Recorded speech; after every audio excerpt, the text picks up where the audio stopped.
Case விலை ஏறிடுச்சுன்னு சொல்கிறாங்க. நான் இல்லை என்று சொல்கிறேன். மத்திய அரசாங்கம் தன்னுடைய அந்த மானியத்தை நிறுத்திவிட்டது. மத்திய அரசாங்கம் மானியத்தை நிறுத்தலை. ஏன்? பயன்பாட்டாளர்கள் அதிகரித்து விட்டனர். ஒரு வசதியை 10 கோடி குடும்பங்கள் பயன்படுத்தி கொண்டிருந்தனர் 2014. அதே கேஸ் இணைப்பு வசதியை இன்றைக்கு 25 கோடி குடும்பங்கள் பயன்படுத்துகின்றன. இதனால தான் அந்த விலை ஏறும். அந்த வசதி எல்லாருக்குமே வருதுன்றது தான் மிக மிக முக்கியமாக நம்ம கவனிக்க வேண்டியது. நான் கண்ட இன்பம் இவ்வையகம் காண்க. அதுபோல் டிஜிட்டல் டிரான்சாக்ஷன் இன்றைக்கி மிகப்பெரிய அளவில் போயிடுச்சு. ஒரு கட்டத்தில் பேங்க் இல்லாத இடங்களில் ஏடிஎம் தேவைப்பட்டுச்சு ஊரில், சில ஊர்களில். அதனால் அங்கே போய் ஏடிஎம்களை அமைச்சாங்க.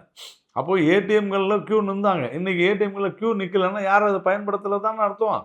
அப்போ நீங்கள் அந்த வசதி அவர்களுக்கு யாரெல்லாம் இப்பொழுது ஏடிஎம்களை பயன்படுத்தி பணத்தை வங்கியிலிருந்து எடுக்கிறார்களோ அவர்களையும் நாம் கட்டுப்படுத்தத்தான் வேண்டும். ஏனென்று சொன்னால் டிஜிட்டல் டிரான்சாக்ஷன் தான் கருப்பு பணத்தை ஒழிக்கும்.